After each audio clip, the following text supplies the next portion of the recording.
Okay, welcome back. Saturday, June the 14th.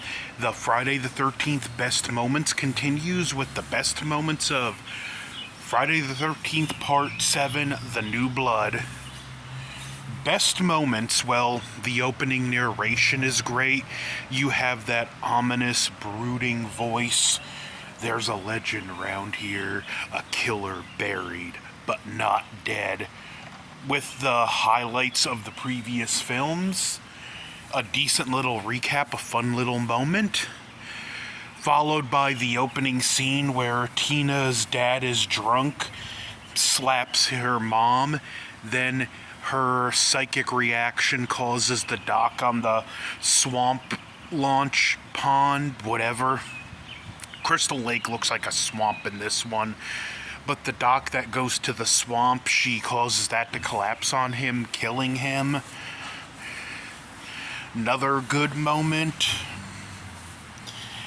This film is the first one where it really starts to feel stale. So even though I like this one, it is a little harder to pull up some best moments. We don't get a whole lot until Tina awakens Jason and he kills his first two victims, Mike and his girlfriend, using a tent spike. Another good moment are the other two campers he kills.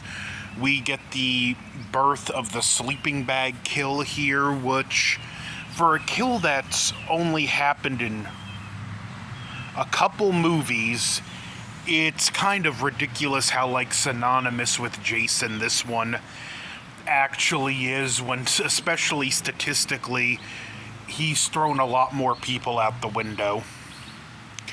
But another good moment there, another iconic moment. Even though it's not my favorite look of Jason, I'd have to say the look of Jason does count in this. The first moment you see Jason in all his glory is great. Other great moments, when Melissa tries to bully Tina and Tina's psychokinesis breaks the pearl necklace she was bragging about. Hilarious, great moment. She got what she deserved. The noisemaker to the eye scene was a great moment. Tina having the vision of Mike getting killed was another great moment. Maddie's whole sequence where she sees Jason and gets cornered in the shed and Jason gets her was a great moment. Nick, I think his name was, Mike's cousin, when him and Tina, when they find the body of his cousin Mike, Tina's mother discovering all the doctor cared about was studying her powers was a great moment. Tina running off on her own and confronting Jason, the scene where she tied him up with the tree branches and electrocuted him, great moment. Dr. Cruz's death after he cowardly held Tina's mom in place as a distraction to get away, that was a great moment, seeing him get what he deserves.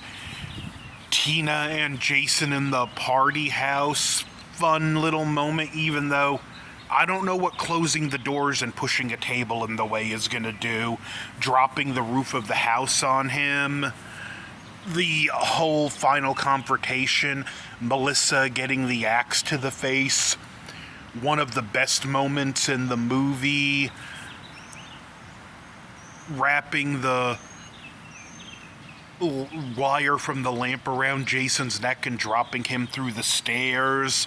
The confrontation in the basement where she sets Jason on fire, and I believe that was one of the longest burn, if not the longest burn stunt put on film at that time.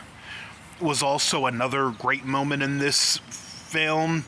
It's like I said, I like this one, but it does feel stale, so it's also a little trickier pulling great moments out because just a staleness, it does all kind of mesh together, but those are great moments. Another one, when she uses her ESP to put pressure on Jason's mask and it splits in two. Probably the best moment and best shot in the film. Just seeing Jason actually, even though he could physically overpower Tina, for the first time at a true disadvantage against someone. A lot of just great moments with the Tina and Jason stuff. So those are some of my best moments for Friday the 13th Part 7, A New Blood. What are yours? Don't forget to like, share, comment, subscribe, and happy Friday the 13th, even though it's not Friday the 13th anymore.